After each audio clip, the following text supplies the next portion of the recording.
Escute com atenção. Respire devagar. Deixe que a história te envolva. Porque hoje, não vamos apenas conhecer uma civilização. Vamos senti-la. A história de Roma não começa com certezas. Começa com um sussurro, uma névoa leve pairando sobre as águas do Tibre. Um eco entre mitos e memórias que ninguém pode provar, mas todos repetem. Não há documentos, nem pedras esculpidas que testemunhem o início. Apenas relatos nascidos no limite entre o divino e o humano. E talvez por isso, o nascimento de Roma sempre tenha parecido obra do destino. Conta a lenda que uma jovem chamada Reia Sílvia, forçada a viver em castidade como sacerdotisa, foi visitada pelo deus Marte. Dessa união nasceram 2 gêmeos, Rômulo e Remo, mas nem todos viram isso como uma bênção. O rei Amúlio, com medo do sangue real que corriam nas veias dos meninos, ordenou que fossem jogados no rio. Mas o Tibre, como se soubesse o que estava por vir, os acolheu. Levou-os com doçura pelas águas, até que ficaram presos à margem, debaixo de uma figueira selvagem. Ali, uma loba os encontrou, não para devorá-los, mas para protegê-los, para alimentá-los, para transformá-los nos primeiros filhos de uma cidade que ainda não existia. Roma começa assim, não com exércitos, nem com conquistas, nem com leis, mas com uma fábula, com um gesto impossível de cuidado, com 2 meninos criados por uma fera e depois adotados por um pastor. Fausto os encontrou, os criou como se fossem seus, e eles cresceram fortes, corajosos, com a sensação de que algo os esperava. Quando descobriram sua verdadeira origem, não buscaram tronos antigos, escolheram construir um novo, no mesmo lugar onde a loba os havia salvado. Decidiram fundar uma cidade, mas não concordavam em tudo. Discutiram tanto, que um deles não se levantaria mais. Rômulo matou Remo, seu irmão, seu reflexo, e assim nasceu Roma, com uma morte, com uma linha traçada no chão por um arado, com um juramento silencioso. É aqui que começa a nossa história.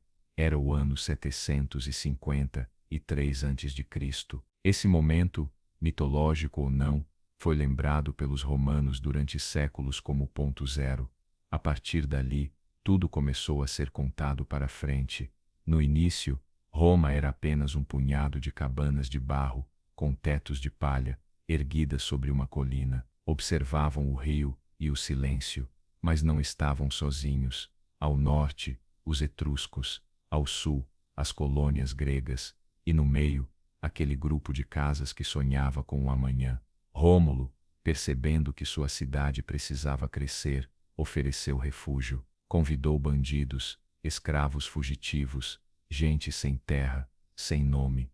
Mas havia um problema, não havia mulheres. Foi então que, num dos episódios mais sombrios e conhecidos da história antiga, Rômulo organizou um festival, convidou os povos vizinhos, incluindo os sabinos, e durante a celebração, os homens de Roma raptaram suas mulheres. Não houve escolha, foram levadas à força, transformadas em esposas, mas o tempo, imprevisível e às vezes generoso, fez o inesperado. Muitas daquelas mulheres aprenderam a amar seu novo lar, e quando seus pais e irmãos vieram buscá-las, em busca de vingança, elas mesmas se colocaram entre os 2 lados, com os filhos nos braços, pediram paz, e Roma, que havia nascido na violência, descobriu que também era possível algo novo: aliança, integração. Por mais de 2 séculos e meio, Roma foi governada por reis, 7, segundo a tradição.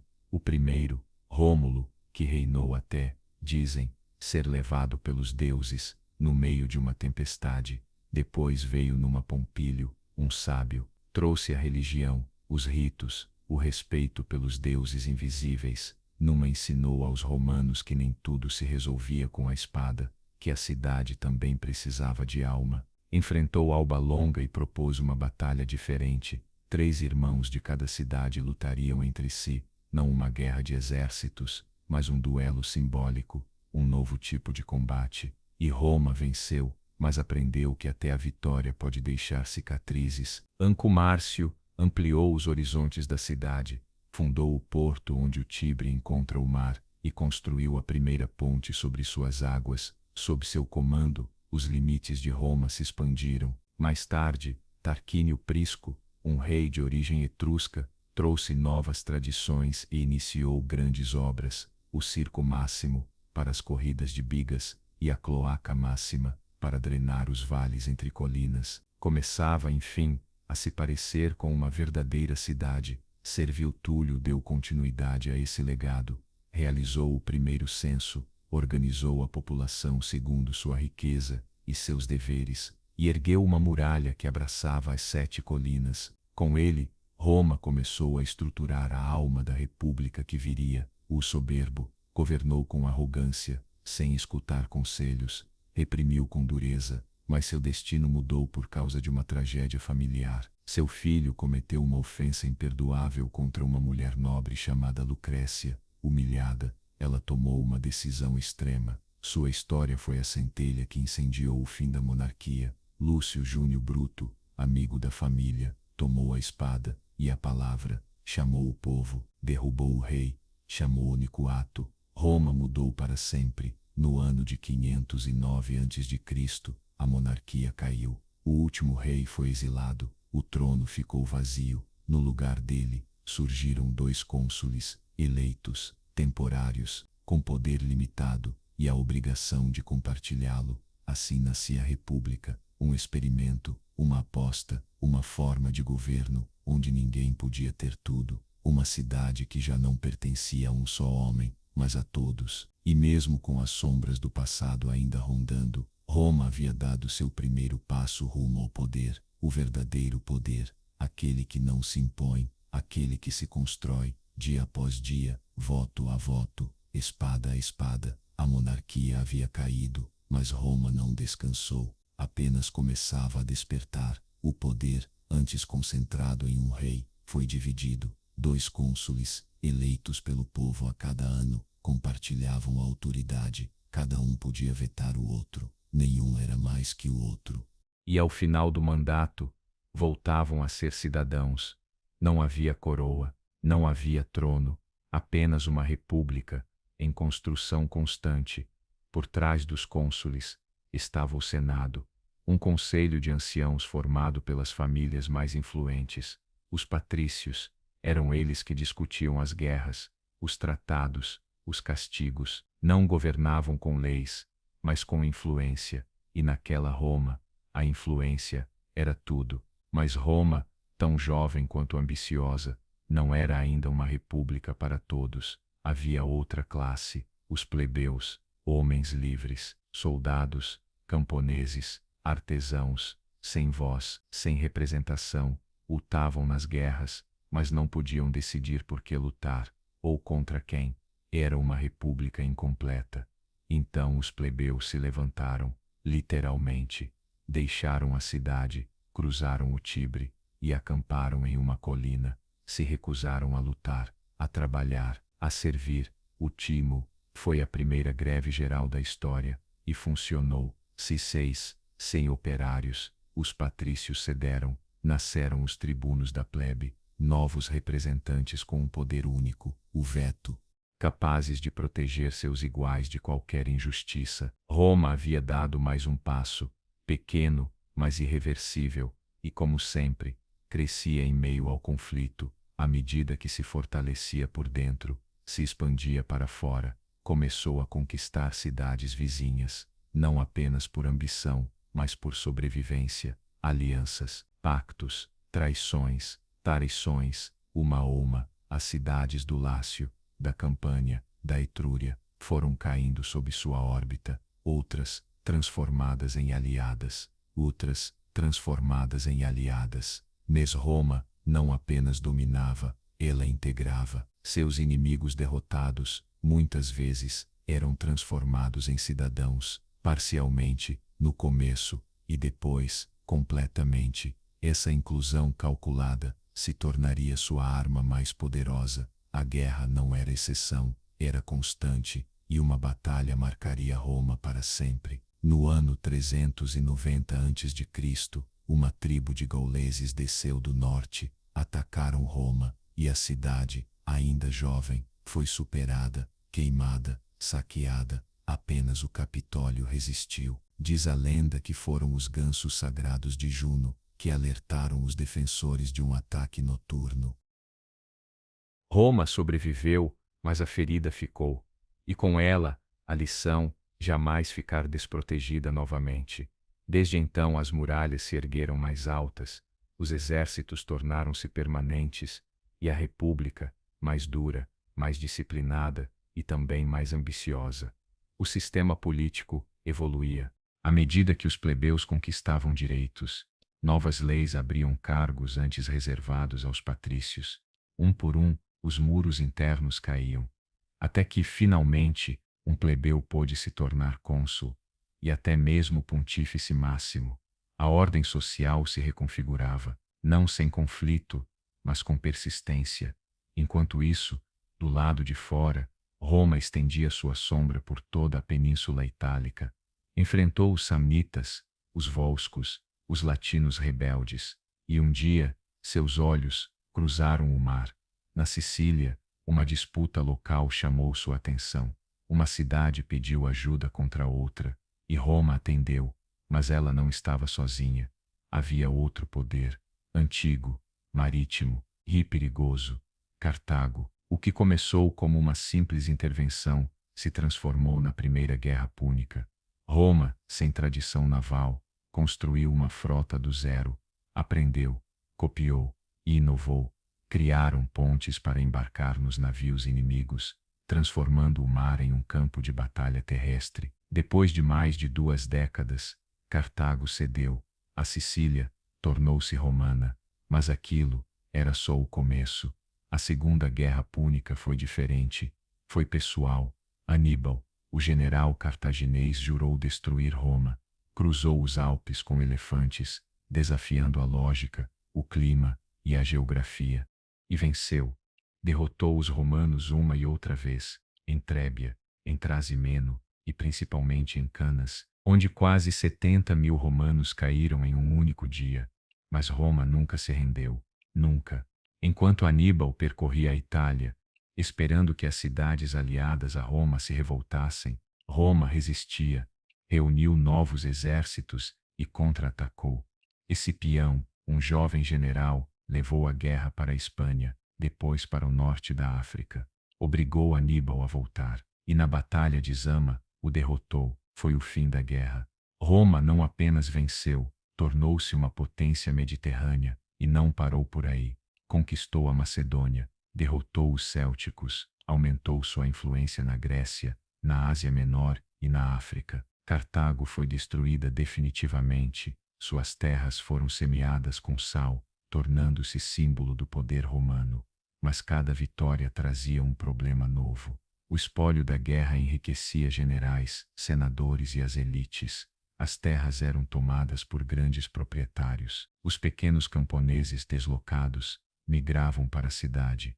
Roma crescia, mas também se partia. Tibério Graco, tribuno da plebe, propôs uma reforma, dividir as terras públicas entre os pobres. Foi assassinado. Seu irmão, Caio Graco, tentou ampliar os direitos, também foi eliminado. A violência entrou na política, e com ela, os homens fortes. Mário, um novo tipo de general, reformou o exército, permitindo que os mais pobres se alistassem, prometendo-lhes terras em troca. A lealdade deles já não era com Roma, mas com seus comandantes. Sila, seu rival, levou isso mais longe, marchou sobre a cidade com suas legiões, tomou o poder, se nomeou ditador, e embora depois tenha renunciado, a república nunca mais foi a mesma. As guerras civis se multiplicaram, e em meio ao caos, surgiram 3 figuras. Pompeu, Crasso e Júlio César formaram uma aliança secreta, cada um com suas ambições, mas César,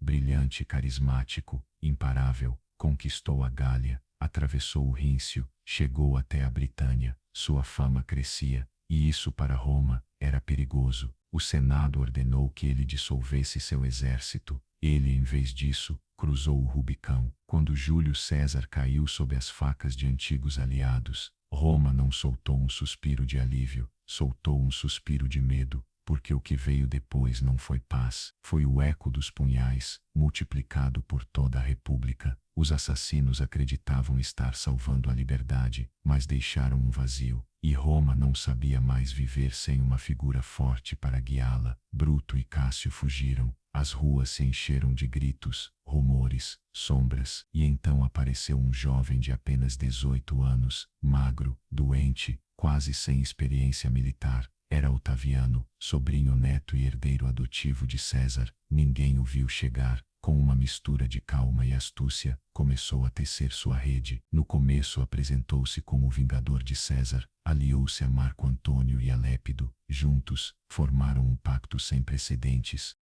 O segundo triunvirato. 3 homens com poder absoluto, sem máscaras, sem senado, sem tribunais. 3 nomes que assinavam sentenças de morte sem olhar para trás. As listas de proscritos marcaram o início do terror. Cícero, símbolo da velha república, foi executado. Milhares seguiram seu destino. O sangue manchava os mármores de Roma, mas nem mesmo o terror dura para sempre. A aliança se rachou. Lépido foi facilmente afastado. Marco Antônio, poderoso e carismático, encontrou no Egito um novo mundo e uma nova rainha, Cleópatra. O relacionamento dele com ela foi visto em Roma como uma traição. Enquanto Marco Antônio enviava mensagens de Alessandria, Otaviano falava diretamente ao povo romano. Apresentou-se como o defensor das tradições, dos deuses, do ordem. Mostrou o testamento de Antônio, no qual ele pedia para ser enterrado no Egito. Isso foi suficiente. Roma se sentiu traída, se sentiu usada, se sentiu romana. A guerra tornou-se inevitável. No ano 31 a.C., no mar de Ácio, as forças de Otaviano e Marco Antônio se enfrentaram. Uma batalha que não foi só militar, mas simbólica. Ocidente contra Oriente, Roma contra Alessandria, o futuro contra o passado. Marco Antônio e Cleópatra foram derrotados, morreram juntos. Não houve desfile para eles, não houve perdão. Otaviano, por sua vez, voltou a Roma em silêncio, não reivindicou títulos, não exigiu coroas, apenas devolveu os poderes ao Senado, e o Senado, agradecido, lhe deu tudo o que pediu, e mais, concederam-lhe o título de Augusto, um nome novo, sem precedentes, não rei, não ditador, não cônsul perpétuo, algo diferente, algo sagrado. Augusto tornou-se o primeiro imperador, sem precisar dizer isso em voz alta. Controlava as províncias com seus exércitos, controlava o tesouro, controlava a lei, mas fazia isso com tato, com gestos, com símbolos. Manteve o Senado, manteve as eleições, mas todos sabiam que nada acontecia sem seu consentimento. Augusto compreendia a alma romana, não queria parecer um monarca, queria parecer um servidor, um restaurador, um moderado, e conseguiu. Por mais de 4 décadas, guiou Roma a uma nova era.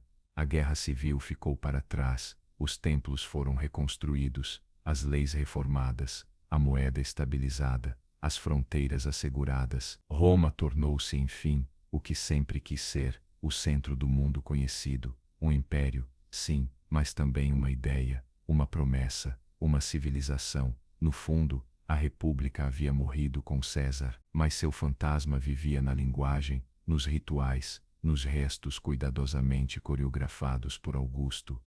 Tudo era novo, mas tudo parecia antigo. Essa foi a genialidade dele. E assim, no ano 27 depois de Cristo, enquanto o povo aplaudia e o Senado oferecia coroas simbólicas, Roma cruzou um limiar. Já não era uma cidade que governava a Itália. Era o coração pulsante de um império que se estendia de Espanha à Síria, das brumas da Britânia aos desertos do Egito. E esse império começava a respirar. Os dados estavam lançados. A guerra civil foi inevitável. César venceu. Proclamou-se ditador. Mas não parou aí. Reformou o calendário, reorganizou as dívidas, distribuiu terras e acumulou títulos. A suspeita tornou-se insustentável. Queria ser rei. Nos idos de março, um grupo de senadores o esfaqueou. Bruto, seu protegido, estava entre eles. Pensaram que assim salvavam a república. mas a destruíram.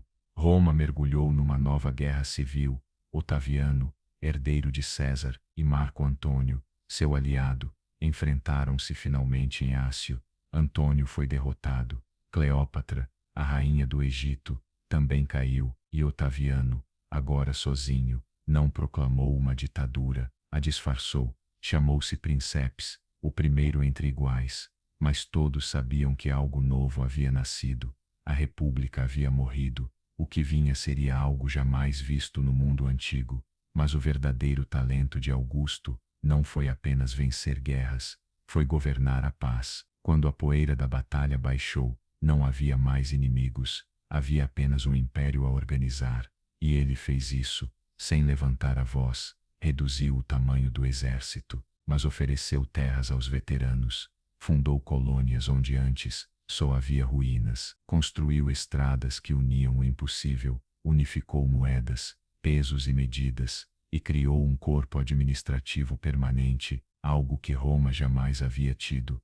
O império já não era mais feito só de conquistas e senadores. Agora era formado por burocratas, mensageiros, cobradores de impostos, cartógrafos, uma engrenagem imensa que ele mantinha funcionando, sempre nos bastidores. Ele também sabia o valor da imagem. Dizia que recebeu uma cidade de tijolos e a deixou em mármore. Embelezou templos, avenidas, teatros, ergueu o Ara Pacis, o altar da paz, e em cada canto de Roma, lá estava seu rosto, ou seu nome, não como imposição, mas como símbolo de estabilidade. Era o pai da pátria, o guardião da moral, o defensor dos antigos costumes. Augusto entendia que Roma não podia aceitar um rei, mas precisava de um. Então ele criou algo novo, o Princeps, o primeiro entre iguais, alguém que não mandava, sugeria, que não ordenava, orientava, era todo o poder,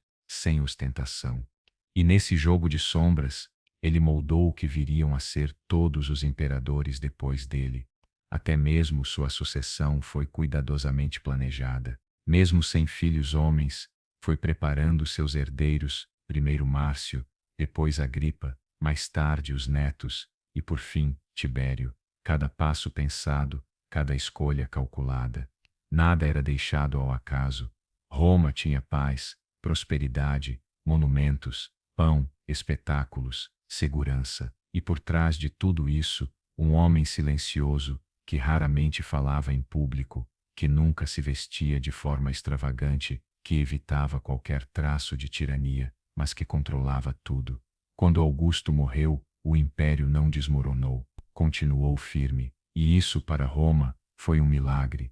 No momento da sua morte, Roma prendeu a respiração, mas nada ruiu. A máquina que ele havia construído continuava girando, lenta, sólida, imponente. Porque o verdadeiro legado de Augusto não foi o poder, mas a permanência. O Senado, os cargos, as fórmulas republicanas ainda estavam lá.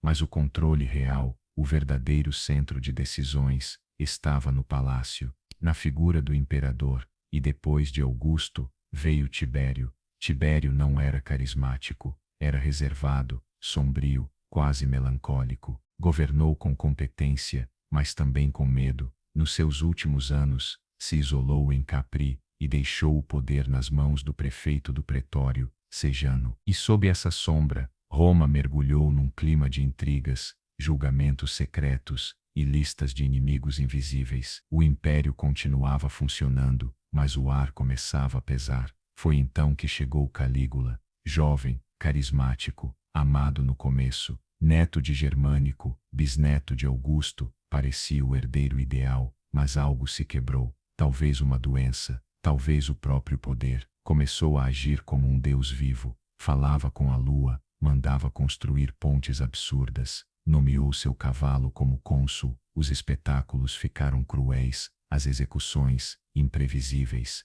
e depois de apenas 4 anos, foi morto pela própria guarda. O seguinte foi Cláudio, tio de Calígula, tímido, gago, desprezado pela própria família, mas no trono, se revelou brilhante, organizou províncias, conquistou a Britânia, fortaleceu a administração e, acima de tudo, sobreviveu. até que sua última esposa, Agripina, o envenenou para colocar seu filho no trono. Nero era jovem, artista, ambicioso. No início, governou sob a orientação de Sêneca e Burro, mas logo se libertou de todos. Mandou matar a própria mãe. Depois, a esposa suspeitava de tudo, de todos, e quando Roma pegou fogo, numa noite trágica, muitos acreditaram que ele havia começado o incêndio, culpou os cristãos, perseguiu-os com crueldade, chegou a usá-los como tochas humanas para iluminar seus jardins. Foi amado por alguns, odiado por muitos, e quando os exércitos se voltaram contra ele, tirou a própria vida.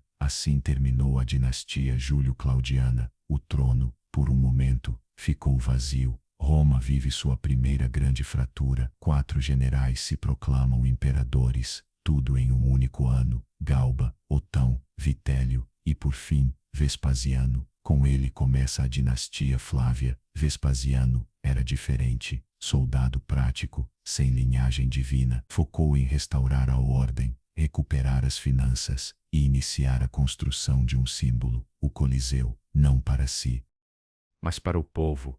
Urizou-se, no mesmo lugar onde Nero havia erguido seu palácio extravagante, Vespasiano levantou um anfiteatro. Era uma declaração clara: o poder voltava a servir a Roma. Veio então seu filho Tito, e em apenas 2 anos de reinado, enfrentou catástrofes. A erupção do Vesúvio enterrou Pompeia, um incêndio devastou Roma, mas sua resposta foi digna, humana, compassiva. Se proclamou Senhor e Deus, perseguia senadores, controlava palavras, gestos, ideias, governou por 15 anos, até ser assassinado numa conspiração dentro do palácio. Após sua morte, o Senado escolheu Nerva, um ancião, sem herdeiros, mas Nerva tomou uma decisão sábia, adotou um general querido pelas tropas. Trajano levou Roma à sua maior expansão territorial, do norte da Escócia até a Arábia, do Atlântico até o Cáucaso. O império alcançou seu auge, Humênia, e trouxe seu ouro, embelezou Roma, construiu seu fórum, sua coluna, seu legado. Mas mais do que um conquistador, foi um governante justo. Criou programas de auxílio para crianças pobres, respeitado até por quem nunca o conheceu. Morreu no Oriente e foi sucedido por seu filho adotivo, Adriano. Adriano era outra coisa, um intelectual, um viajante. Não queria expandir, queria consolidar, percorrer, entender. Roma enfrentava sua primeira grande ruptura. 4 generais se proclamaram imperadores em apenas um ano: Galba, Otão, Vitélio e, por fim, Vespasiano. Com ele começou a dinastia Flávia. Vespasiano era diferente, um soldado prático, sem linhagem divina. Seu foco era restaurar a ordem, equilibrar as finanças e devolver estabilidade a Roma. Iniciou a construção de um símbolo, o Coliseu, não para ele, mas para o povo. No mesmo local onde Nero havia erguido seu palácio luxuoso, Vespasiano levantava um presente para os cidadãos. Era uma declaração clara: o poder voltava a servir a Roma. Seu filho Tito o sucedeu, e em apenas 2 anos de governo, enfrentou catástrofes. A erupção do Vesúvio soterrou Pompeia, um incêndio devastou Roma, mas sua resposta foi digna, humana, compassiva. E quando morreu, sem escândalos nem conspirações, Roma chorou sua partida. Depois veio Domiciano, outro filho de Vespasiano, eficiente, severo, controlador, se autoproclamava Senhor e Deus, perseguia senadores, vigiava palavras, gestos, ideias. Reinou por 15 anos, até ser morto, em uma conspiração palaciana. Ou escolheu Nerva, um velho sem herdeiros. Mas Nerva foi sábio, adotou um general querido pelas tropas, Trajano. Assim nascia a era dos imperadores adotivos. Trajano levou Roma à sua maior expansão territorial, das terras da Escócia até a Arábia, do Atlântico até o Cáucaso. O império atingia seu auge. Conquistou a Dácia, hoje Romênia, e trouxe seu ouro para embelezar Roma. Construiu seu fórum, sua coluna, seu legado. Mas mais que um conquistador, foi um governante justo. Criou programas de auxílio a crianças pobres. Foi respeitado até por quem nunca o conheceu. Morreu no Oriente e foi sucedido por seu filho adotivo, Adriano. Adriano era diferente, um intelectual, um viajante, não quis conquistar mais, quis consolidar, quis entender, caminhar, observar. Visitou quase todas as províncias, marchou com os soldados, mandou construir muralhas na Britânia, fortalezas no Danúbio, fronteiras estáveis, amava a arte, a filosofia, o mundo helênico, e sua obra mais impressionante ainda permanece em pé, o Panteão. Depois veio Antonino Pio, seu reinado foi calmo, justo, quase invisível. Governou por 23 anos, sem guerras, sem escândalos, sem crises, um raro respiro, uma era dourada, talvez a mais serena de todas. E quando chegou sua hora, escolheu como sucessor um homem que jamais buscou o poder, Marco Aurélio, filósofo, estoico, introspectivo. Seu diário pessoal, Meditações, ainda hoje ressoa. Governou com ética, com dever, com compaixão. Mas o destino não lhe deu paz. As fronteiras estavam em chamas. O Danúbio fervia de tribos rebeldes. O império era atacado. E ao mesmo tempo, uma epidemia, talvez varíola, assolava as cidades. Marco Aurélio comandava exércitos, enquanto escrevia sobre virtude, moderação, sobre a fugacidade da glória. Talvez seu único erro tenha sido deixar o trono a seu filho biológico, Cômodo, porque ali, uma nova fase escura, estava apenas começando. Aos olhos do mundo, Marco Aurélio foi mais do que um imperador. Foi um homem solitário entre multidões, escrevendo reflexões filosóficas no meio das campanhas militares. Suas palavras não eram discursos, eram notas íntimas, como se buscasse razões para continuar carregando o peso do mundo. Via a vida como um rio em fluxo constante, e o dever como uma rocha firme no meio dele. Enquanto fronteiras ardiam e pestes dizimavam a população, ele permaneceu, não fugiu para vilas douradas ou palácios longínquos. Ficou, e das névoas do Danúbio organizou exércitos, firmou tratados, escreveu sobre a alma humana e a fugacidade da glória. Ele foi o último de uma linhagem, não de sangue, mas de virtude, e quando morreu, no ano de 180, em uma tenda militar, na fronteira do império, deixou atrás de si um vazio que ninguém mais conseguiu preencher com a mesma serenidade.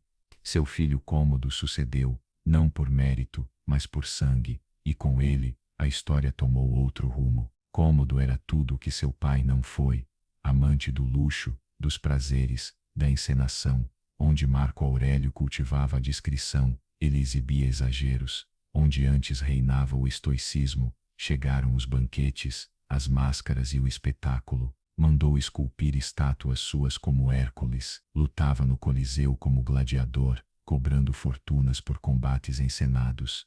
Roma, que havia sido o coração do mundo, virou um palco, e ele, seu ator principal. O governo ficou nas mãos de bajuladores, favoritos e traidores. A moeda perdeu valor.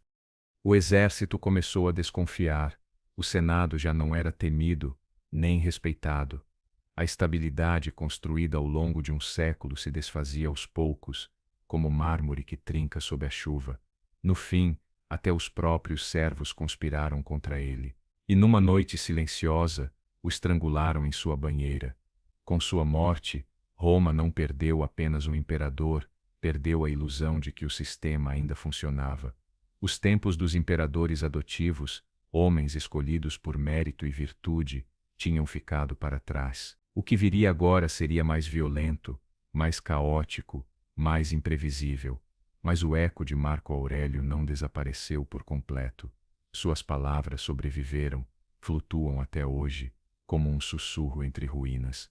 Não deixe que o barulho dos outros sufoque sua voz interior. Enquanto o império, sem saber, se aproximava de uma nova era de crise, as sombras se estendiam.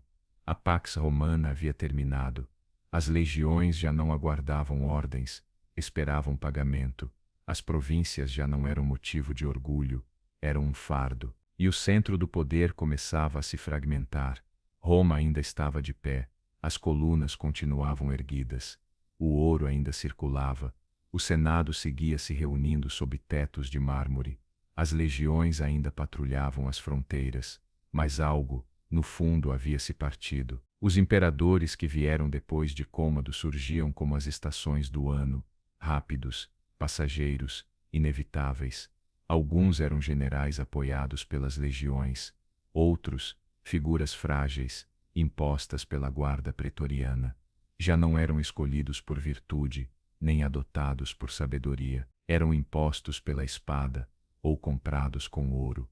O equilíbrio que Augusto havia arquitetado, aquela dança delicada entre poder, honra e representação, começava a vacilar.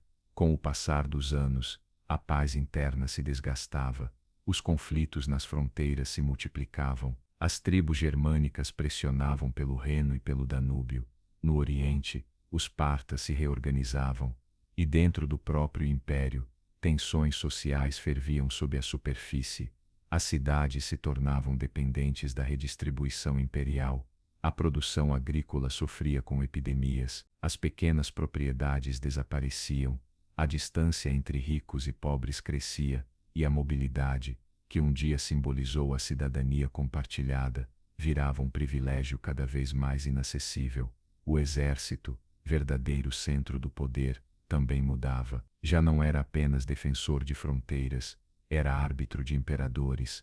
Os soldados juravam lealdade a quem os recompensasse, não a Roma, e cada nova ascensão ao trono custava mais. A estabilidade institucional, essa coluna invisível que sustentou Roma por séculos, desgastava-se aos poucos, silenciosa, lentamente, e mesmo assim, o império respirava, vivia, porque Roma, mesmo à beira do abismo, ainda mantinha sua aura, seus símbolos, sua lei, seu idioma, seu legado. Era um corpo vasto, complexo, profundo, que ainda não sabia que estava caindo. Das pedras do Fórum aos confins do Nilo, falava-se latim, veneravam-se imperadores, construíam-se aquedutos, lia-se Virgílio, citava-se Cícero, as moedas ainda traziam inscrições imperiais, os deuses ainda recebiam oferendas, mas o tempo não para, nem mesmo para uma cidade eterna, e mesmo que dos altos do Palatino os imperadores ainda contemplassem um mundo ordenado, os alicerces começavam a vibrar. Estava prestes a começar uma época de rupturas,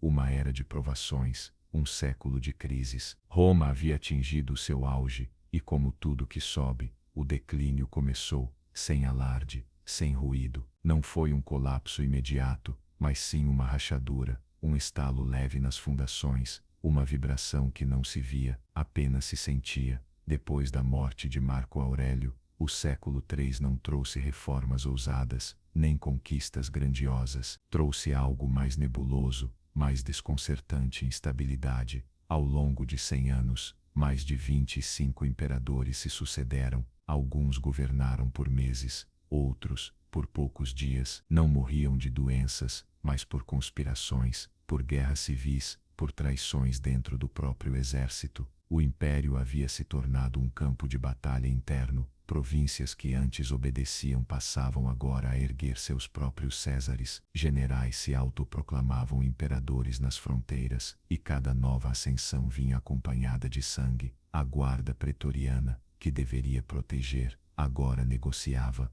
vendia o trono ao maior ofertante, e as legiões, exaustas de marchas intermináveis e salários atrasados, buscavam lealdades próprias. Já não lutavam por Roma, lutavam por seus comandantes. Enquanto isso, as fronteiras queimavam. No norte, povos germânicos como os marcomanos, os quados e os alamanos atravessavam o Reno e o Danúbio. E no leste, surgia um inimigo mais perigoso que os partas, os sassânidas, liderados por Shapur-Mes. Este novo império persa não vinha para se defender, vinha para atacar. Chegaram a capturar o imperador Valeriano, e não o executaram, o humilharam. Era exibido como um troféu vivo, e quando enfim morreu, sua pele foi curtida e preservada como um aviso sombrio para Roma. No ocidente, a decomposição avançava. Na Britânia, na Espanha e na Gália, um general chamado Póstumo criou seu próprio império, o Império Gálico. Roma já não era única, começava a se fragmentar, a se dividir. A economia colapsou, as moedas perderam valor, o escambo voltou, as cidades esvaziavam, as epidemias se espalhavam sem controle, o campo se despovoava, e a sensação era uma só: a Roma que se conhecia estava desaparecendo, e no entanto, em meio ao caos, surgiram pontos de luz. Um deles foi Aureliano, um general de origem humilde, duro, veloz, implacável. Seu governo não durou muito, mas em apenas 5 anos conseguiu o impensável. Reconquistou o Império Gálico no Ocidente, derrotou o Império de Palmira no Oriente, liderado pela enigmática rainha Zenóbia, e reuniu novamente os pedaços de um império partido. Mandou construir uma nova muralha em Roma, não por nostalgia, mas por necessidade. Pela primeira vez em séculos, a capital se sentia vulnerável. Aureliano restabeleceu a autoridade, fortaleceu o exército, reorganizou a moeda. Foi aclamado como restitutor orbis, o restaurador do mundo, mas como tantos outros antes dele, acabou assassinado por seus próprios oficiais. A lição era clara: poder sem estabilidade leva apenas a um ciclo eterno de destruição. E então chegou Diocleciano, um nome que mudaria o rumo da história romana. Não vinha do Senado, nem de famílias nobres.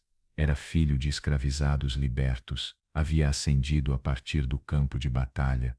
Sabia o que se passava nas províncias, não só nos palácios. Ao assumir o poder, não tentou restaurar o passado, redesenhou tudo. Para começar, dividiu o poder, nomeou outro imperador, Maximiano. Um governaria o Oriente, o outro o Ocidente, e junto a eles, 2 Césares assistentes. Assim nascia a tetrarquia, 4 governantes, uma só Roma. Cada parte do império passou a ter seu próprio exército, sua administração, seu centro político, mas tudo funcionando como um corpo só, coordenado. O caos começava a ser controlado, as rebeliões diminuíam, as fronteiras eram reforçadas. Diocleciano compreendeu que o império era grande demais para uma só mão, diverso demais, frágil demais. Também reformou a economia, impôs controle de preços, reorganizou os impostos, ordenou censos e mudou o sistema fiscal para torná-lo mais regular, embora mais rigoroso. E talvez como reflexo dessa nova ordem, transformou a figura imperial. O imperador deixou de ser princeps, o primeiro entre iguais. Agora era quase uma divindade, um dominus, um senhor absoluto. Sua corte tornou-se ritualista, quase oriental. Os súditos já não falavam diretamente com o imperador. Precisavam se prostrar, beijar suas vestes, falar só quando permitidos. Era uma nova linguagem de poder, mais distante, mais autoritária, mas também mais funcional para os tempos difíceis. Nem todos aceitaram. Alguns viram isso como uma traição às tradições republicanas, mas Diocleciano não governava com nostalgia, governava com necessidade. No campo espiritual, também impôs sua vontade. O cristianismo, até então uma religião marginal, mas em crescimento, foi perseguido. Diocleciano temia seu poder desestabilizador. A recusa dos cristãos em cultuar o imperador era vista como um desafio direto. As perseguições foram brutais, templos destruídos, textos sagrados queimados, fiéis executados, mas não adiantou. Quanto mais tentavam erradicar o cristianismo, mais ele crescia, mais se fortalecia, nas prisões, nas casas humildes, nos mártires. E enquanto tudo isso acontecia, Diocleciano fazia algo inédito, se retirava voluntariamente. Foi para seu palácio na costa de Almassa, entre jardins e colunas, cultivando hortaliças, olhando o mar. Pela primeira vez em muito tempo, o império parecia respirar. A crise ainda não tinha acabado, mas a recuperação já começava. Não veio com um herói épico, mas com alguém que soube perceber que Roma não podia mais se sustentar sozinha, que era preciso compartilhar o poder. reformular o mapa, redesenhar a autoridade, e embora a tetrarquia logo se fragmentasse, a tentativa deixou uma marca, um eco na história de Roma de que mesmo na decadência pode haver reinvenção, mas nem tudo, naquela era foi só queda. O século III também foi palco de figuras singulares, personagens que como brasas na escuridão, brilharam por pouco tempo, mas deixaram sua marca. Zenóbia, rainha de Palmira, foi uma delas. Enquanto Roma fraquejava no Oriente, ela tomou as rédeas. Não era uma usurpadora comum. Cultivada, falava grego, latim, egípcio e até aramaico. Admirava Cleópatra, mas era estrategista acima de tudo. Proclamou-se regente de seu filho, mas governou com mão firme. Sob sua liderança, Palmira se expandiu, conquistou o Egito, a Ásia Menor, a Síria. Por um momento, seu poder rivalizou com o de Roma. Aureliano não aceitou isso. Marchou para o Oriente numa campanha rápida, derrotou seus exércitos e capturou Zenóbia. Mas não a executou. Levou-a a Roma, exibiu-a em seu triunfo, e depois permitiu que vivesse numa vila com respeito, como se até mesmo os inimigos mais temíveis, quando mostravam grandeza, merecessem um lugar na memória romana. Esse gesto, entre brutalidade e honra, define a complexidade de Roma naquele século. Um império ferido, sim, mas ainda orgulhoso. E enquanto os imperadores iam e vinham, a vida cotidiana mudava. A velha aristocracia senatorial perdia relevância. A mobilidade social tornava-se mais rígida, os ofícios passaram a ser hereditários por decreto. O pequeno comerciante, o fazendeiro, o artesão começavam a ficar presos à sua terra, à sua função. O que antes era escolha, agora era obrigação. Assim foram plantadas as primeiras sementes do sistema que, séculos depois, seria conhecido como feudalismo. O mundo romano tornava-se menos urbano, menos flexível, menos cidadão, mas ainda era Roma. E foi nesse cenário que Diocleciano surgiu como algo mais que um imperador, foi um arquiteto político. Sua reforma militar foi decisiva, multiplicou as unidades do exército, criou defesas em profundidade, fortalezas em camadas, fronteiras ativas e, o mais importante, separou o comando militar do comando civil, uma medida para evitar que governadores se rebelassem com seus próprios exércitos. Também reorganizou as províncias, tornando-as menores, mais numerosas e mais controláveis. Dividiu o imenso para poder administrar melhor, mudou a moeda imperial, adotando um sistema baseado em metais mais estáveis. Embora a inflação persistisse, a intenção era clara: reconstruir não só o império físico, mas também a confiança no sistema. Tudo isso custou um aumento na burocracia, mais funcionários, mais cobradores, mais registros. O Estado romano tornou-se mais denso, mais lento, mais vigilante. O preço da estabilidade era o controle. O povo romano já não vivia a política como nos tempos da República. Não votava, não debatia, não elegia. O cidadão transformava-se em súdito, mas em troca prometia-se ordem, proteção, continuidade. Foi um pacto silencioso, e nesse novo pacto Diocleciano se elevou como símbolo do novo império, mais autoritário, mais distante, mas também mais duradouro. Sua aposentadoria em Split foi tão inédita quanto simbólica: um imperador que constrói seu túmulo em vida, que cultiva seu jardim em paz, que olha para o Adriático sem nostalgia. Anos depois, quando lhe pediram para voltar ao poder, ele respondeu que preferia suas couves a qualquer trono. Era o fim de uma etapa e o começo de outra. Roma, ainda dividida em dois, ainda cheia de desafios, havia conseguido o impensável: sobreviver à sua própria crise. O que viria a seguir seria um novo tipo de império, mais endurecido, mais místico, mais oriental no espírito, mas ainda profundamente romano. Diocleciano não construiu apenas um novo mapa para governar, construiu também uma nova linguagem do poder, uma linguagem que não apelava ao Senado nem ao povo, mas à majestade, à distância, à eternidade. Os imperadores deixaram de ser homens com ambição e se tornaram símbolos. O palácio imperial já não era uma casa, era um universo fechado, com hierarquias, rituais, silêncio. Ninguém chegava ao imperador sem passar por um labirinto de olhares, cumprimentos e reverências. Formou-se uma corte, e junto com ela, uma nova ordem mental. O imperador era um dominus, um senhor absoluto. A palavra de um único homem bastava para decidir o destino de milhares. E pela primeira vez desde os tempos do rei Tarquínio, isso não escandalizava. Roma já não era a mesma, e não só pela política ou pelo exército, as ideias estavam mudando. Nas sombras, o cristianismo resistia. As perseguições mais brutais não o destruíram, ao contrário, o fortaleceram. As catacumbas se enchiam, as igrejas clandestinas cresciam, os mártires eram lembrados. A fé era transmitida de casa em casa, de escravo para escravo, de mãe para filho.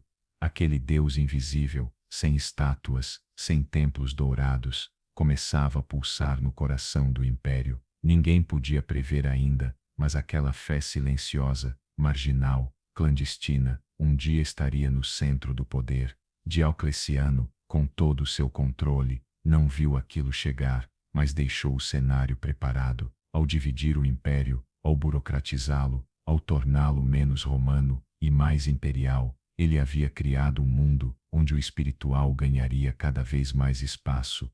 O mundo antigo, fundado sobre deuses de pedra, sacrifícios públicos e tradição republicana, começava a desaparecer, e o que viria não seria pior, nem melhor, apenas algo novo. O mundo havia mudado. Roma já não era uma cidade que dominava províncias, era um império tentando dominar a si mesmo. A tetrarquia, criada por Diocleciano para garantir ordem e sucessão, funcionou por um tempo, mas como tantas soluções romanas, não sobreviveu aos seus criadores. Quando Diocleciano e Maximiano se retiraram, os sucessores não mantiveram a harmonia. Surgiram ambições cruzadas, alianças passageiras, traições silenciosas, e no meio desse novo labirinto de poder, surgiu Constantino, filho de Constâncio Cloro, um dos antigos tetrarcas. Constantino era um general habilidoso e um político ainda mais astuto. Proclamou-se imperador logo após a morte do pai, sem esperar autorização,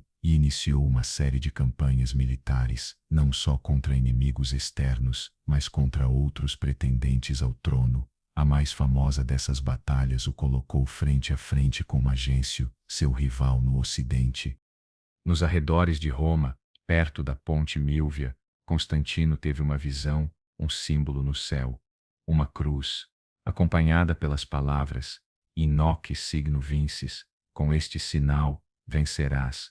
Ordenou que pintassem aquele emblema nos escudos de seus soldados, e venceu. A vitória não foi apenas militar, foi simbólica. Ela marcou o início de algo profundo, a conversão do poder romano ao cristianismo. No ano seguinte, em 303, Constantino e Licínio proclamaram o Edito de Milão, um decreto simples, mas revolucionário: tolerância religiosa.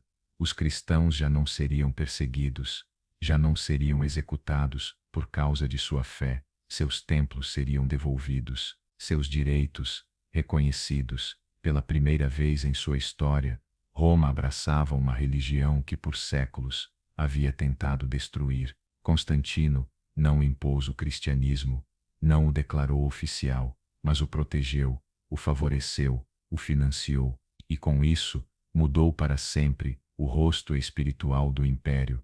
Mas Constantino não reformou apenas a fé, ele também redesenhou o mapa do império. Roma, a antiga capital, ainda majestosa, estava longe do centro real do poder. O comércio, o exército, a administração, tudo fluía com mais força no Oriente.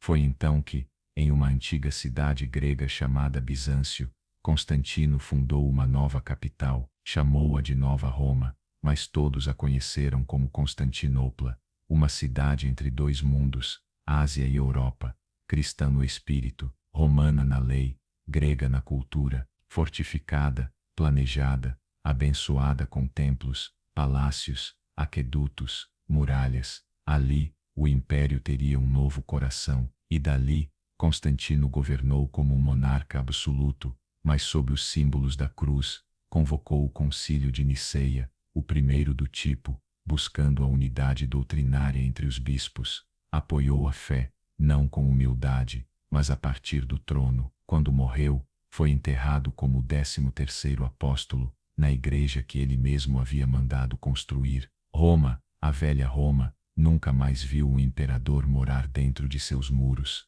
O mundo romano se reconfigurava, lentamente, mas a unidade era frágil. Constantino havia consolidado o poder, mas seus herdeiros o diluíram. Ao morrer, Constantino dividiu o império entre seus 3 filhos, e o que veio depois foi mais uma rodada de guerras internas, intrigas palacianas, alianças frágeis. O trono voltava a ser um campo de batalha. Durante décadas, a sucessão virou um quebra-cabeça. Alguns imperadores caíram em combate. Outros foram traídos pelas próprias tropas. E enquanto isso, nas fronteiras, os perigos só aumentavam. Godos, francos, alamanos, tribos germânicas cada vez mais fortes. Não apenas atacavam, se estabeleciam, negociavam tratados, tornavam-se federados, povos inteiros aos quais Roma oferecia terras em troca de serviço militar. Era uma solução prática, mas arriscada, porque, no fundo, Roma já não tinha forças para resistir sozinha. O exército romano era formado, em grande parte por não-romanos, germânicos, ilírios, sírios, africanos. O idioma seguia sendo o latim, mas o espírito estava mudando, e a essa transformação se somava outra. O cristianismo já não era uma fé perseguida, agora era o eixo espiritual do império. No ano de 380, o imperador Teodósio I deu um passo ainda mais decisivo. Proclamou o cristianismo como a religião oficial do Estado romano. Os templos pagãos foram fechados, os cultos antigos, proibidos. O cristianismo não era apenas aceito, era obrigatório. A Roma dos deuses múltiplos, de Júpiter e Marte, de Ceres e Vênus, ficava para trás, e com essa mudança veio outra, ainda mais profunda. Teodósio, o último imperador a governar um império ainda unido, tomou uma decisão definitiva. Ao morrer, dividiu formalmente o império entre seus 2 filhos. O Ocidente ficaria com Honório, o Oriente, com Arcádio. Era uma medida prática, mas também o início do fim, porque, enquanto Constantinopla florescia, bem defendida, rica, coesa, a velha Roma começava a ruir. O império já não era um só, eram 2 mundos distintos, unidos pela história, mas separados pelo destino. A morte de Constantino não trouxe paz. Seus filhos, em vez de dar continuidade ao seu legado, dividiram o império entre si, e logo se enfrentaram como inimigos. Constâncio e Constantino II se declararam guerra abertamente. Houve traições, alianças passageiras, massacres dentro do próprio palácio. Da família de Constantino, apenas um sobreviveria. A tão sonhada unidade se rompia vez após vez, não por inimigos externos, mas pelo orgulho que vinha de dentro. E foi nesse vendaval que surgiu um nome inesperado: Juliano, sobrinho de Constantino. Filósofo, leitor de Platão, admirador de Homero, educado em segredo, com medo dos assassinatos que rondavam sua família, cresceu entre livros e templos antigos, e quando finalmente chegou ao trono, fez algo impensável: renunciou ao cristianismo. Juliano, mais tarde conhecido como o apóstata, tentou trazer de volta os antigos cultos, restaurou templos pagãos, reinstituiu sacerdócios, promoveu rituais esquecidos. Não perseguiu os cristãos de forma brutal, mas os isolou. Quis retornar a um passado glorioso que já não existia. Era um homem do século IV, com a alma de um romano do século I. Em Baius Secreteta, um zilomben ontido, e com ele morria também a última tentativa séria de reverter o cristianismo imperial. Depois de Juliano, o trono voltou às mãos cristãs, mas o cristianismo já não era o mesmo. Em poucos anos, deixou de ser uma rede clandestina de fiéis humildes para se tornar uma estrutura poderosa com bispos influentes, sínodos, leis próprias e uma voz moral que, às vezes, falava mais alto do que os próprios imperadores. Em muitas cidades, a figura do bispo era mais respeitada do que a do governador. Intervinham em julgamentos, mediavam crises, arrecadavam esmolas, cuidavam dos pobres e, acima de tudo, ofereciam sentido. Num mundo que mudava rápido demais, a fé oferecia algo que o império não podia: esperança. Em Roma, o bispo passou a ser chamado de Papa.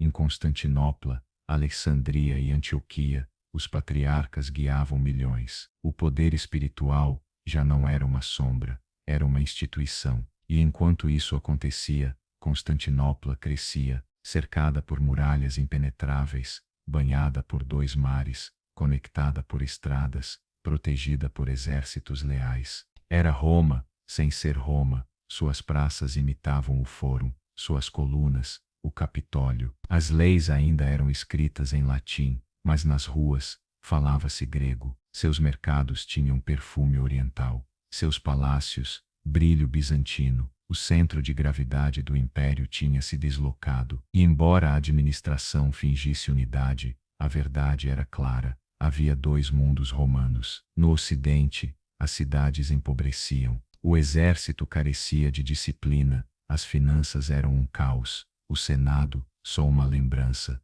As muralhas, velhas. No Oriente, o contrário: riqueza, burocracia, estabilidade e fé.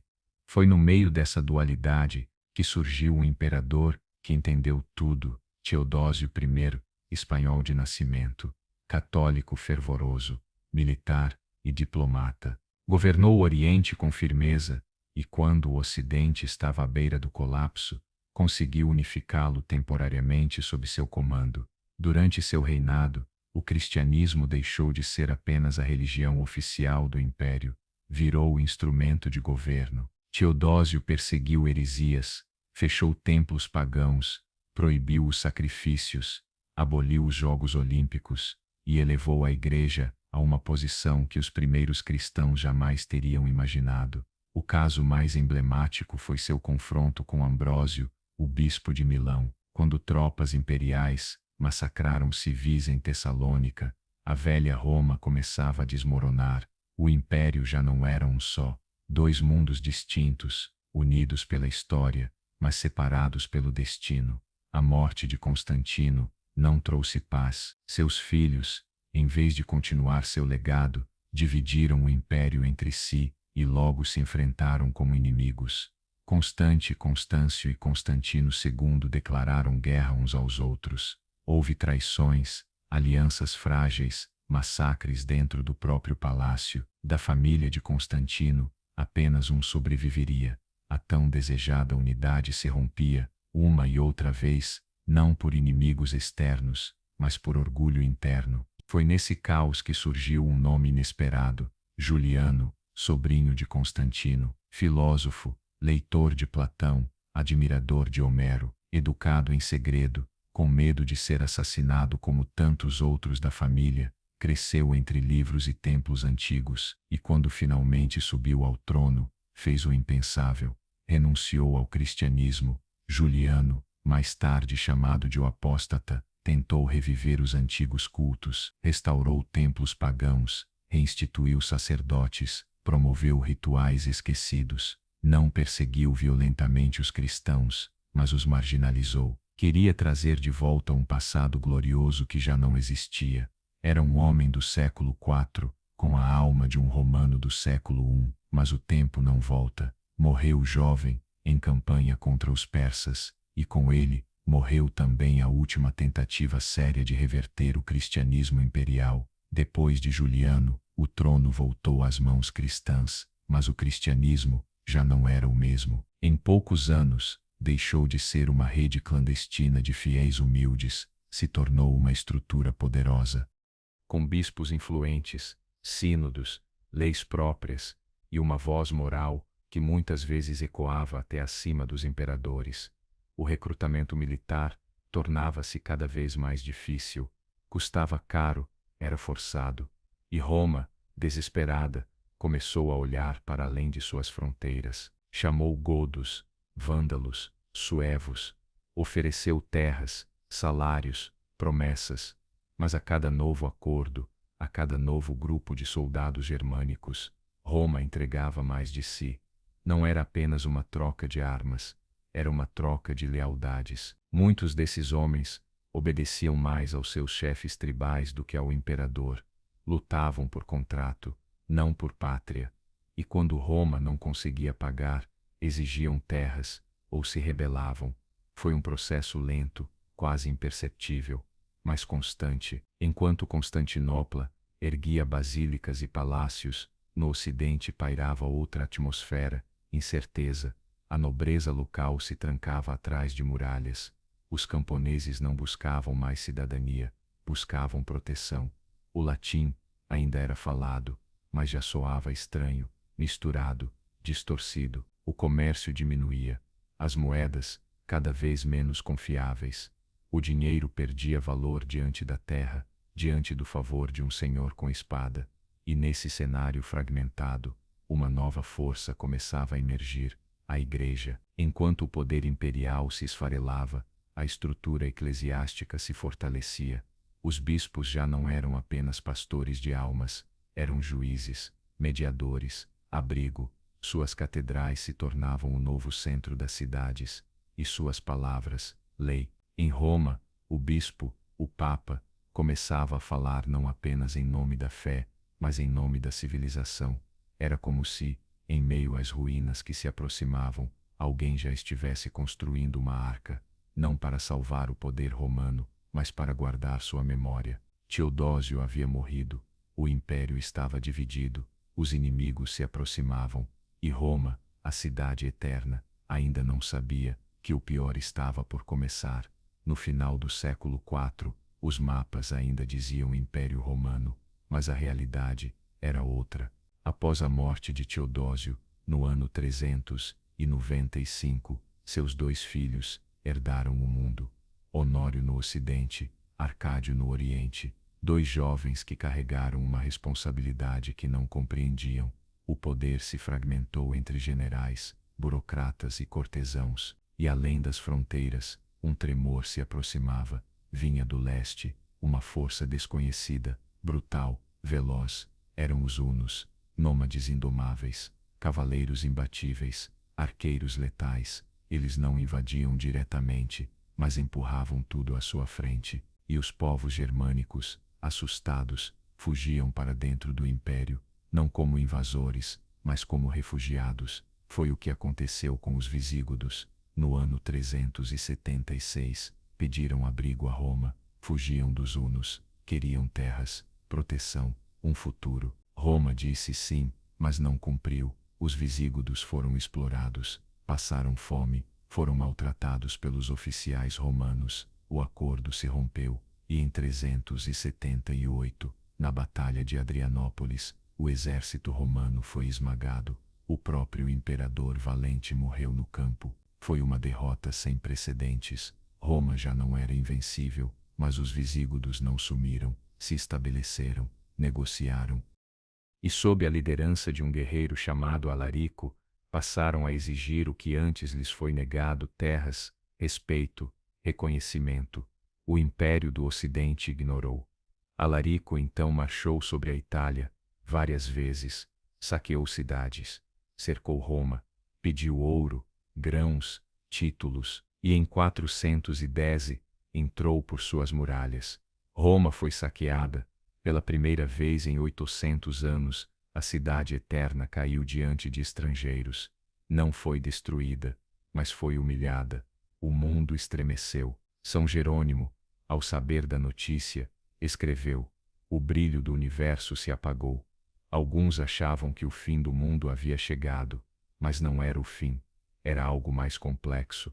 No final do século VII, os mapas ainda diziam Império Romano, mas a realidade era outra. Depois da morte de Teodósio, no ano 395, seus dois filhos, Honório, no Ocidente, e Arcádio, no Oriente, herdaram um poder que não compreendiam. O império começou a se fragmentar nas mãos de generais, burocratas e cortesãos, enquanto do leste se aproximava algo desconhecido, uma força brutal, veloz e indomável, os hunos, cavaleiros nômades, mestres do arco e do terror. Eles empurraram os povos germânicos contra as fronteiras romanas, e esses povos, assustados, desesperados, cruzaram os limites do império não como invasores, mas como refugiados. Foi o caso dos visígodos. No ano 376, pediram para entrar, fugiam dos hunos, procuravam terra, proteção, futuro. Roma permitiu, mas não cumpriu. Os visígodos foram explorados, maltratados, deixados à fome pelos oficiais romanos. O pacto quebrou-se, e 2 anos depois, em 378, na Batalha de Adrianópolis, o exército romano foi destruído. O imperador valente morreu em combate. Roma deixava de ser invencível, mas os visígodos não sumiram, instalaram-se, negociaram, e sob a liderança de um guerreiro chamado Alarico, começaram a exigir aquilo que lhes havia sido negado: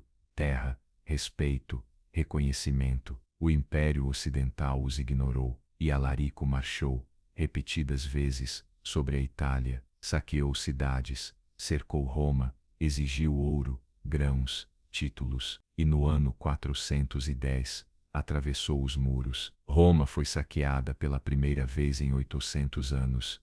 A cidade eterna se rendeu a estrangeiros. Não foi destruída, mas foi humilhada. O mundo tremeu. São Jerônimo, ao saber da notícia, escreveu: o brilho do universo se apagou. Muitos acharam que era o fim do mundo, mas não era. Era algo mais sutil. A aceitação de que Roma já não era o centro, já não era o farol, já não mandava. Alarico morreu pouco depois, e os visígodos se estabeleceram na Gália, e depois na Espanha, não como rebeldes, mas como federados. Um novo modelo surgia, reinos dentro do império, autonomias de fato, embora não de nome, e esse modelo se repetia. No norte, os francos começaram a se fixar. Na África, os vândalos cruzaram o estreito, tomaram Cartago e fundaram seu próprio reino, tornaram-se uma potência naval. Na Britânia, sem legiões romanas, os saxões avançavam, as cidades ruíam, as estradas eram esquecidas, os antigos templos cobertos de mato. O império se desfazia em silêncio. Dentro da Itália, o trono era ocupado por crianças, figuras sem poder. Os verdadeiros senhores eram generais de origem bárbara: Estilicão, Aécio, Ricimero. Eles comandavam exércitos que já não eram romanos, mas um mosaico de tribos aliadas, mercenários, soldados sem pátria. A administração colapsava, as leis não se aplicavam, o ouro rareava, a educação tornava-se um luxo, a escrita, uma arte em declínio. A nobreza abandonava as cidades e se refugiava em suas vilas fortificadas.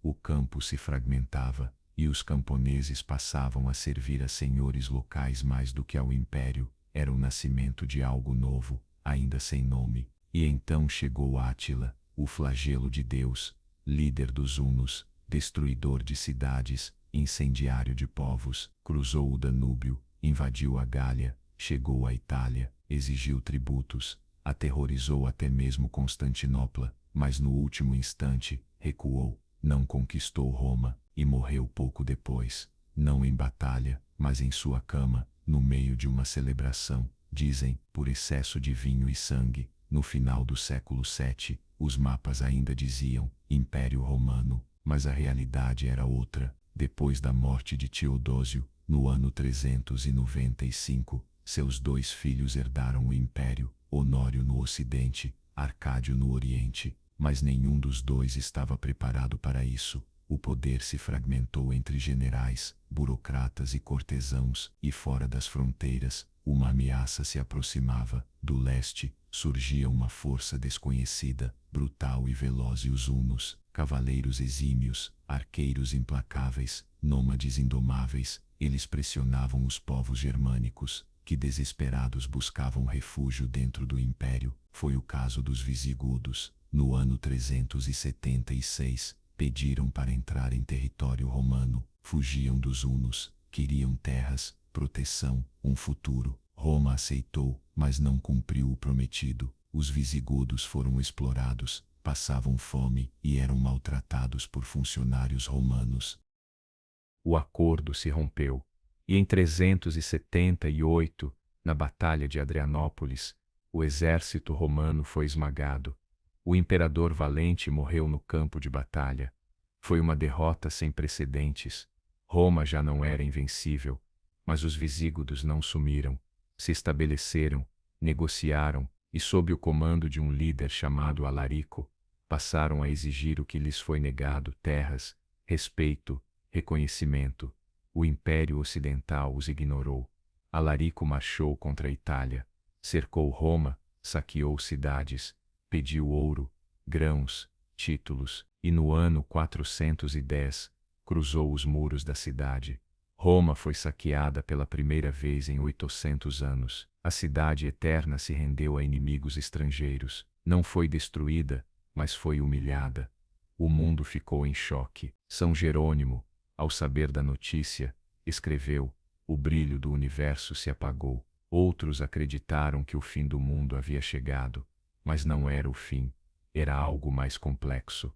Era a aceitação de que Roma já não era o centro, já não era o farol, nem a autoridade. Alarico morreu pouco tempo depois, e os visígodos se instalaram na Gália e depois na Espanha, não como rebeldes, mas como federados, um novo modelo, reinos dentro do império, autonomias de fato, mesmo que não de nome. E esse modelo se espalhou. No norte, os francos começaram a se fixar. No norte da África, os vândalos atravessaram da Espanha, tomaram Cartago, fundaram seu próprio reino e se tornaram uma potência naval. Na Britânia, sem legiões romanas, os saxões avançavam, as cidades ruíam, os caminhos eram esquecidos, os antigos templos cobertos pelo mato, o império se desfazia, e dentro da própria Itália, o trono era ocupado por crianças títere, nomes sem poder. Os verdadeiros senhores eram generais de origem bárbara: Estilicão, Aécio, Ricimero. Eles comandavam exércitos que já não eram romanos, mas uma mistura de tribos aliadas, mercenários, soldados sem pátria. A administração colapsava, as leis já não eram aplicadas, o ouro rereava, a educação virava privilégio, a escrita, um saber em declínio, a nobreza deixava as cidades e se refugiava em vilas fortificadas, o campo se fragmentava, e os camponeses passavam a servir a senhores locais, mais do que ao próprio império. Era o nascimento de algo novo, ainda sem nome.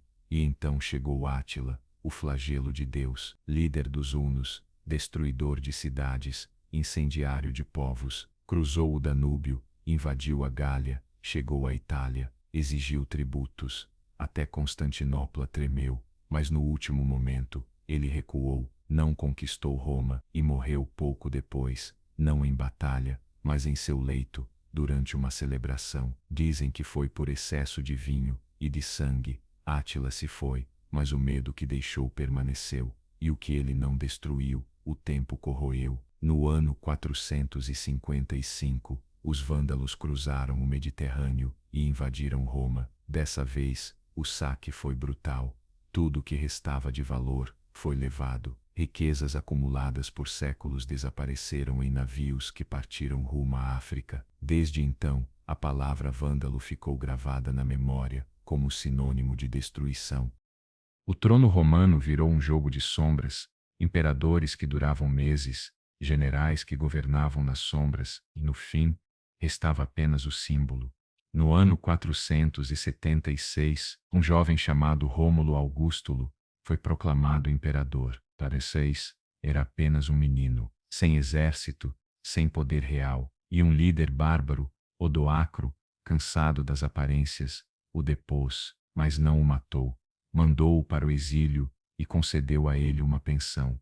Depois, enviou as insígnias imperiais para Constantinopla, como quem diz: não precisamos mais fingir. Foi um gesto silencioso, mas definitivo.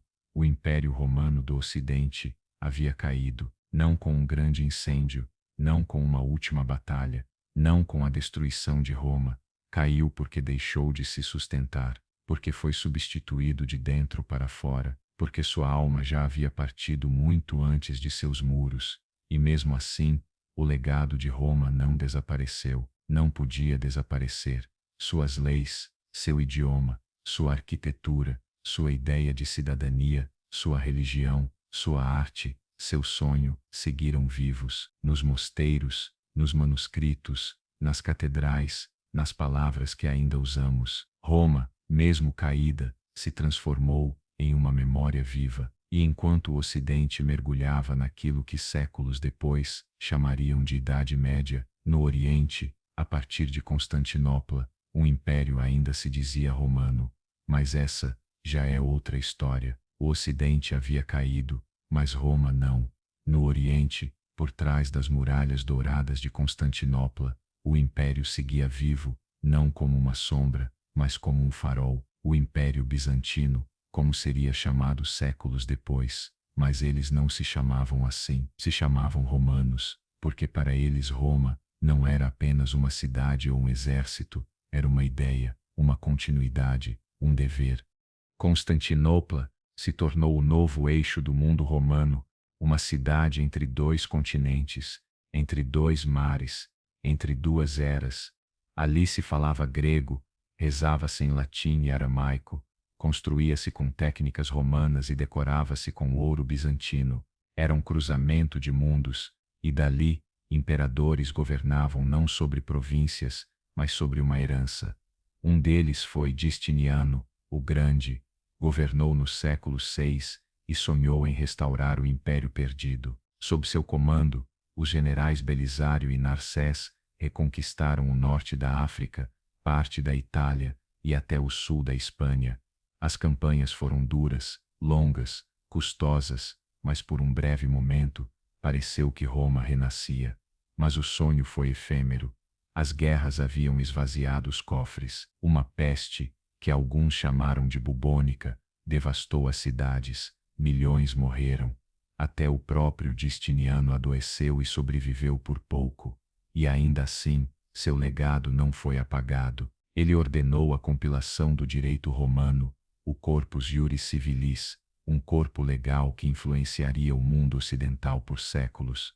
Mandou construir a Santa Sofia, não só como um templo, mas como um manifesto de poder e fé. Quando os raios de sol atravessavam sua cúpula, os peregrinos acreditavam estar olhando para o céu, mas Bizâncio não era invencível.